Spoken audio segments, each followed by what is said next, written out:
రేపటి గురించి చింతించకు, ఎందుకంటే రేపు తన గురించి తనే స్వయంగా ఆలోచించుకుంటుంది. ఈనాడు ఉన్న చెడు గురించి ఆలోచించడానికి ఈ ఒక్కరోజే సరిపోతుంది. రేపటి గురించి ఆలోచించకు అన్న యేసుక్రీస్తు మాటల్ని చాలామంది తిరస్కరించారు. ఈ వాక్యం పరిపూర్ణతని గురించి సలహా ఇస్తుందని, అనుభూతివాదాన్ని ప్రబోధిస్తుందని దీన్ని తిరస్కరించారు. నేను రేపటి గురించి ఆలోచించాలి. నా కుటుంబ సంక్షేమం కోసం నేను బీమా తీసుకోవాలి. నాకు ముసలితనంలో అవసరమయ్యే డబ్బును నేను వెనక్కేయాలి. నేను ముందుకి పోవటానికి ప్రణాళికలు వేసుకుని సిద్ధంగా ఉండాలి అంటారు వాళ్ళు. నిజమే, మీరు అలా చేయాల్సిందే. కానీ నిజానికి 300 ఏళ్ల క్రితం అనువదించబడ్డ ఈ యేసుక్రీస్తు మాటలు జేమ్స్ అనే రాజు రాజ్యం చేస్తున్న సమయంలో ఇచ్చే అర్థాన్ని ఈరోజు ఇవ్వదు. 300 ఏళ్ల క్రితం ఆలోచన అనే మాటకి ఆందోళన అనే అర్థమే తరచూ స్ఫురించేది. బైబిల్లోని ఈ మాటలు ఆధునిక కాలంలో వెలువడే బైబిళ్లలో రేపటి గురించి ఆందోళన వద్దు అని యేసుక్రీస్తు సరిగ్గా అన్న మాటలే ఉంటున్నాయి. రేపటి గురించి ఆలోచించండి, మీ సాయశక్తుల ప్రణాళికలు వేసుకోండి, జాగ్రత్తగా ఆలోచించి పథకాలు రూపొందించండి, కానీ ఆదుర్ద పడకండి. రేపటి గురించి ఆలోచించండి, మీ సాయశక్తుల ప్రణాళికలు వేసుకోండి, జాగ్రత్తగా ఆలోచించి పథకాలు రూపొందించండి, కానీ ఆదుర్ద పడకండి. 2వ ప్రపంచ యుద్ధంలో మా సేన నాయకులు రేపటి కోసం పథకాలు వేశారు, కానీ వాటిని గురించి ఆందోళన పడటం వీలు కాలేదు. అడ్మిరల్ ఎర్నెస్ట్ జే కింగ్ యునైటెడ్ స్టేట్స్ నావికా దళాలకి ఆధిపత్యం వహించేటప్పుడు నేను మాకున్న వాటిలో కల్లా శ్రేష్టమైన యుద్ధ పరికరాలను ఉత్కృష్టమైన సైనికులకి ఇచ్చాను. నాకు చేతనైనంతలో నా వివేకాన్నంతా ఉపయోగించి యుద్ధ నీతిని తయారు చేశాను. ఇంతకన్నా నేను చేయగలిగిందేమీ లేదు అన్నాడు. ఒక ఓడ మునిగిపోతే దాన్ని మళ్ళీ పైకి తీసుకురావటం నా వల్ల కాదు. అది మునిగిపోతూ ఉన్నప్పుడు కూడా నేను దాన్ని ఆపలేను. నిన్నటి సమస్య గురించే ఆలోచిస్తూ చిరాకు పడటం కన్నా రేపటి సమస్యను పరీక్షించడం ఎలాగా అని ఆలోచించటం వల్ల నేను సమయాన్ని సదుపయోగం చేసుకోగలుగుతాను. అంతేకాక అలాంటి ఆలోచనలు నన్ను చుట్టుముట్టితే నేను ఎక్కువ కాలం సరిగ్గా పనిచేయలేను అన్నాడు అడ్మిరల్ కింగ్. నిన్నటి సమస్య గురించే ఆలోచిస్తూ చిరాకు పడటం కన్నా రేపటి సమస్యని పరిష్కరించడం ఎలాగా అని ఆలోచించటం వల్ల నేను సమయాన్ని సదుపయోగం చేసుకోగలుగుతాను. అంతేకాక అలాంటి ఆలోచనలు నన్ను చుట్టుముడితే నేను ఎక్కువ కాలం సరిగ్గా పనిచేయలేను అన్నాడు అడ్మిరల్ కింగ్. యుద్ధ సమయంలోనైనా శాంతి నెలకొన్నప్పుడైనా సరైన ఆలోచనకి తప్పుడు ఆలోచనకి ఉన్న తేడా ఇది. సరైన ఆలోచన కారణాలకి సంబంధించినది. అది తార్కికమైన నిర్మాణాత్మకమైన ప్రణాళికలకి దారితీస్తుంది. తప్పుడు ఆలోచనలు తరచూ ఒత్తిడిని కలుగజేసి నరాలను దెబ్బతీస్తాయి. యుద్ధ సమయంలోనైనా శాంతి నెలకొన్నప్పుడైనా సరైన ఆలోచనకి తప్పుడు ఆలోచనకి ఉన్న తేడా ఇది. సరైన ఆలోచన కారణాలకి సంబంధించినది. అది తార్కికమైన నిర్మాణాత్మకమైన ప్రణాళికలకి దారితీస్తుంది. తప్పుడు ఆలోచనలు తరచూ ఒత్తిడిని కలుగజేసి నరాలను దెబ్బతీస్తాయి. ద న్యూయార్క్ టైమ్స్ ప్రపంచంలోనే ప్రసిద్ధికెక్కిన వార్తాపత్రికల్లో ఒకటి. ఆర్థర్ హౌస్ సూల్జ్బర్గర్ ఈ వార్తాపత్రిక ప్రచురణకర్త. అతని ఇంటర్వ్యూ చేసే మహద్భాగ్యం నాకొకసారి దక్కింది. 2వ ప్రపంచ యుద్ధం ప్రారంభమై యూరప్ దేశమంతటా కార్చిచ్చులా వ్యాపించినప్పుడు తను దిగ్భ్రాంతి చెందానని, భవిష్యత్తు గురించి విపరీతంగా ఆందోళన పడ్డానని, దానివల్ల తనకి చాలా కాలం పాటు నిద్ర కూడా పట్టేది కాదని మిస్టర్ సూల్జ్బర్గర్ నాతో అన్నాడు. తరచూ అర్ధరాత్రి ఉన్నట్టుండి పక్క మీది నుంచి లేచేవాడట. అప్పుడు కొన్ని కాన్వాసులు బొమ్మలు వేసే వస్త్రాలు అన్న పెయింట్ ట్యూబులు తీసుకుని అద్దంలోకి చూసుకుంటూ తన చిత్రాన్ని తానే వాటి మీద గీయటానికి ప్రయత్నించేవాడట. అతనికి చిత్రలేఖనం గురించి ఏమీ తెలియదు. అయినా ఎలాగో ఒకలాగా పెయింట్ చేసేవాడట. ఆ విధంగా తన మనస్సుని తొలుస్తున్న చింతని దూరంగా నెట్టేవాడట. చర్చిలో పాడే ఈ ధ్యాన శ్లోకంలోని 5 మాటల్ని ఆదర్శ సూక్తిగా గ్రహించే వరకు తన ఆందోళనల్ని పారదోలి మనశ్శాంతిని పొందలేకపోయానని అతను నాతో అన్నాడు. ఆ శ్లోకం ఒకే ఒక్క ముందడుగు చాలు నాకు. దారి చూపుము కరుణగల ప్రకాశమా, నా కాళ్ళకి స్థిరత్వం ఇమ్ము. నేను నిన్ను అడగడం లేదు, నాకు దూరదృశ్యాలను చూపమని. నాకు ఒకే ఒక ముందడుగు చాలు. దారి చూపుము కరుణగల ప్రకాశమా. నా కాళ్ళకి స్థిరత్వం ఇమ్ము. నేను నిన్ను అడగడం లేదు నాకు దూరదృశ్యాలను చూపమని. నాకు ఒకే ఒక ముందడుగు చాలు. దాదాపు అదే సమయంలో యూరప్లోని ఏదో ప్రాంతంలో యూనిఫామ్లో ఉన్న ఒక యువకుడు కూడా ఇదే పాఠాన్ని నేర్చుకుంటున్నాడు. అతని పేరు టెడ్ బెంజెర్మినో. అతను మేరీల్యాండ్లోని బాల్టిమోర్ అనే చోట ఉండేవాడు. అతను విపరీతమైన ఆందోళనని పెంచుకుంటూ పోయి యుద్ధం వల్ల కలిగే అలసటకి అతి మంచి ఉదాహరణగా తయారయ్యాడు.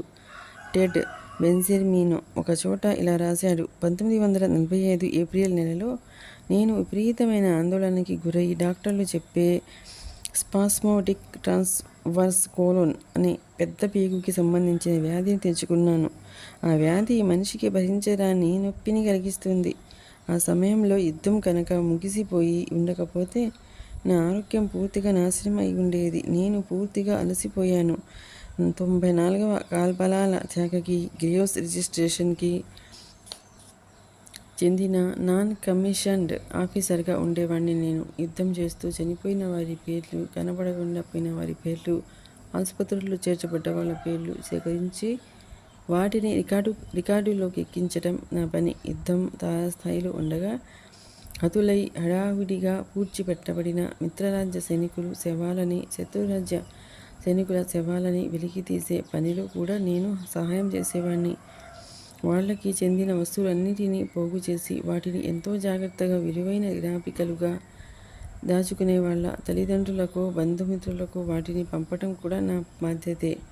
ఎక్కడైనా సరిదిద్దుకోలేని తప్పు కానీ, తీవ్రమైన పొరపాటు కానీ జరుగుతుందేమో అని నాకెప్పుడు భయాందోళనలు కలుగుతుండేవి.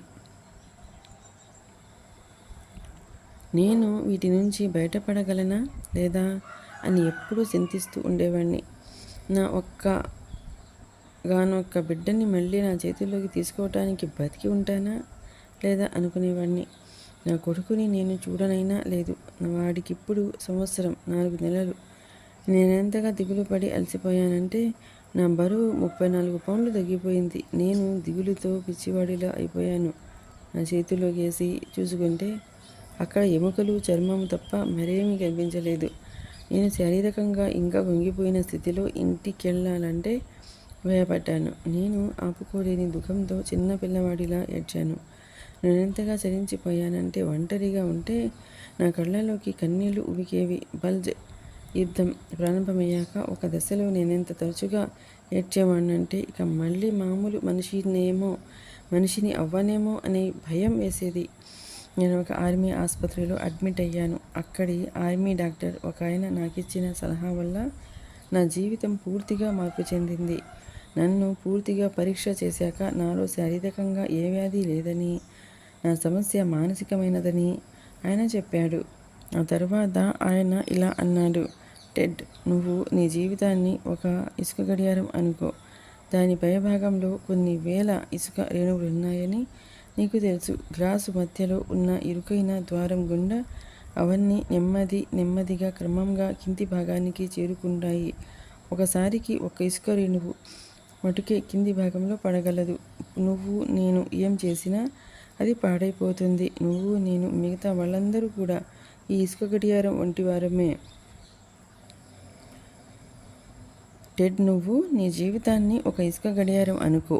దాని పై భాగంలో కొన్ని వేల ఇసుక రేణువులున్నాయని, నెమ్మదిగా క్రమంగా కింది భాగానికి చేరుకుంటాయి.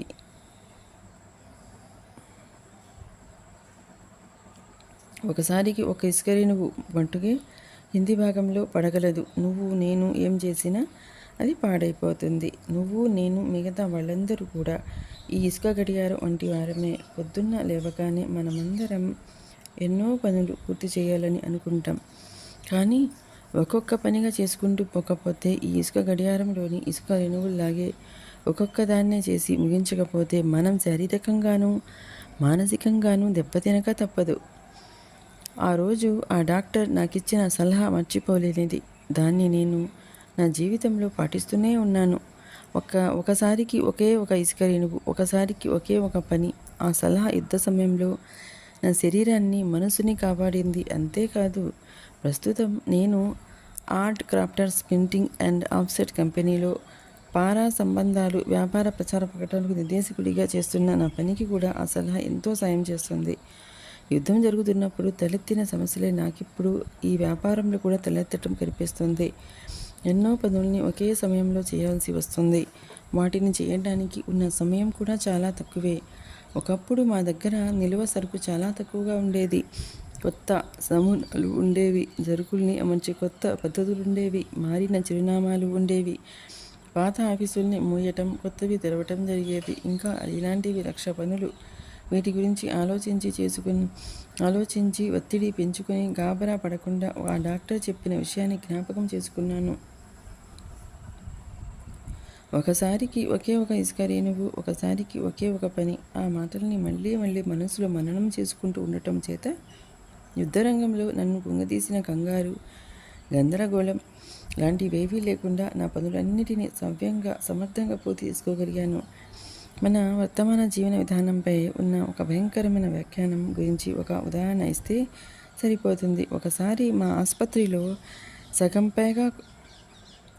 పైగా పడకలు, బెడ్లు మానసికంగాను నరాల జబ్బుతోనూ కుంగిపోయిన రోగుల కోసం ప్రత్యేకించారు. ఆ రోగులందరూ గడిచిపోయిన రోజుల భారాన్ని మోస్తూ రేపటి దినాల గురించి భయపడుతూ నలిగిపోయిన వాళ్లే.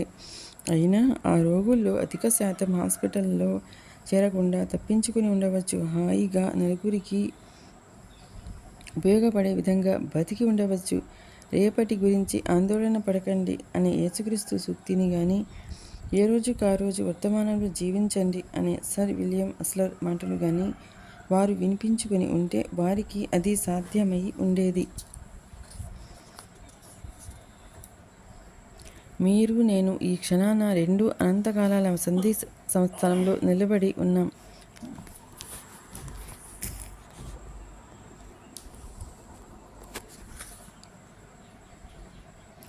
అనంతంగా నిలిచి ఉన్న విశాలమైన గతం, నమోదైన కాలంలో ఆఖరి అక్షరం వరకు మునిగిపోతూ ఉన్న భవిష్యత్తు కలిసిన చోట మనం ఈ 2 అనంతకాలాల్లోనూ జీవించలేమని మనకి తెలుసు. లేదు, క్షణంలో రెప్పపాటు కాలం కూడా అది సాధ్యం కాని పని. కానీ అలా జీవిద్దామని ప్రయత్నించి మనం మన శరీరాలని, మనస్సులని ధ్వంసం చేసుకునే అవకాశం మాత్రం ఉంది. అందుకని మనం ఏ కాలంలో జీవించగలమో ఆ కాలంలోనే జీవించడానికి ప్రయత్నిద్దాం. అంటే ఈ క్షణం నుంచి నిద్రపోయేదాకా ఎంత కష్టమైనా ఎవరైనా తమ భారాన్ని పొద్దు ఊకేదాకా మోయగలుగుతారు. ఎంత కష్టమైన పనైనా ఎవరైనా ఒకరోజు మాత్రం చేయగలుగుతారు. సూర్యుడు అస్తమించేదాకా ఎవరైనా సరే ఆనందంగా, ఉరిమితో, ప్రేమగా, పవిత్రంగా జీవించగలుగుతారు. మరి జీవితానికి అర్థం విప్పి చెప్పాలంటే ఇదే అంటాడు రాబర్ట్ లూయిస్ స్టీవెన్సన్. అంతే జీవితం, మన నుంచి ఆశించేది అంతే. కానీ మిస్సెస్ ఈకే షీల్డ్స్ మిషిగన్లోని సాగిన అనే ఊళ్ళో ఉండే ఒక ఆమె జీవించటం నిద్రపోయే వరకు మాత్రమే అన్న విషయం నేర్చుకోకముందు విపరీతమైన నిస్పృహకు లోనై చెబుతూ మిస్సెస్ షీల్డ్స్ అంది, 1937లో నా భర్త చనిపోయాడు. నేను బాగా కుంగిపోయాను. పైగా చేతిలో చెల్లి గవ్వలేదు. ఒకప్పుడు కాన్సాస్ సిటీలో ఉండే రోజ్ ఫ్లవర్ కంపెనీలో మిస్టర్ లియాన్ రోజ్ అనే ఆయన కింద ఉద్యోగం చేసేదాన్ని. నేను ఆయనకి ఉత్తరం రాసి మళ్ళీ నా పాత ఉద్యోగం సంపాదించుకున్నాను. ఇంతకు మునుపు గ్రామాల్లోనూ పట్టణాల్లోనూ ఉండే స్కూళ్ళకి పుస్తకాలు అమ్మి పొట్టపోసుకునేదాన్ని. నా భర్త జబ్బు పడితే 2 ఏళ్ల క్రితం నా కారు అమ్మేశాను. కానీ కొద్దిగా కూడబెట్టి ఒక పాత కారు వాయిదాల మీద కొని మళ్ళీ పుస్తకాలు అమ్మసాగాను. మళ్ళీ రోడ్డు మీదకి వెళ్తే నా దుఃఖం దక్కుతుందని అనుకున్నాను. కానీ ఒకరిని కారు నడపడం, ఒంటరిగా తినటం, వీటిని భరించడం నా వల్ల కాలేదు. నేను అమ్మకం చేసే ప్రాంతాల్లో కొన్ని చోట్ల అమ్మకాలు బాగా అయ్యేవి కావు. కారుకి వాయిదాల మీద చెల్లించాల్సిన రుసుము తక్కువే అయినా వాటిని చెల్లించడం కష్టమైపోయింది. 1938వ సంవత్సరం వసంతంలో నేటి మిసూరీలోని వెర్సైలీలో పనిచేసేదాన్ని. అక్కడి స్కూల్స్ బీదవి, రోడ్లు బాగుండేవి కావు. నాకు ఎంతో ఒంటరితనము, నిరుత్సాహము అనిపించి ఒకసారి ఆత్మహత్య చేసుకోవాలని కూడా అనుకున్నాను. విజయం సాధించడం అసాధ్యమనిపించింది. జీవించడానికి కారణమేది అనిపించలేదు. రోజు ఉదయమే లేచి జీవితాన్ని ఎదుర్కోవాలంటే భయం వేసేది. నాకు దేన్ని చూసినా భయం వేసేది. కారుకి డబ్బు చెల్లించలేనేమోనని భయం. నా గదికి అద్దె కట్టలేమోనని భయం. సరిపోయేంత తిండి దొరకదేమోనని భయం. నా ఆరోగ్యం దెబ్బతింటుందని, డాక్టరుకి ఫీజు చెల్లించుకోలేనని భయపడసాగాను. నేను చనిపోతే నా సోదరి విపరీతంగా బాధపడుతుందని, నా అంత్యక్రియలకి అవసరమయ్యే డబ్బు నా దగ్గర లేదని ఆలోచించటం వల్లే నేను ఆత్మహత్య తలపెట్టలేదు. ఆ తర్వాత ఒకరోజు ఒక వ్యాసం చదివాను. అది నన్ను నిస్పృహలోంచి పైకి లాగి బతికి ఉండటానికి కావలసిన ధైర్యాన్నిచ్చింది. ఆ వ్యాసంలోని ఒక వాక్యం నాకు ఎంతో ప్రేరణ కలిగజేసింది. ఆ వాక్యానికి నేను జీవితాంతం రుణపడి ఉంటాను. ఆ వాక్యం ఏమిటంటే, వివేకవంతుడికి ప్రతిరోజు ఒక కొత్త జీవితమే. ఆ వాక్యాన్ని టైపు చేసి నా కారు అద్దానికి అతికించాను. వివేకవంతుడికి ప్రతిరోజు ఒక కొత్త జీవితమే. ఆ వాక్యాన్ని టైపు చేసి నా కారు అద్దానికి అతికించాను. నేను డ్రైవ్ చేస్తున్నంతసేపు అది నా కళ్ళెదుట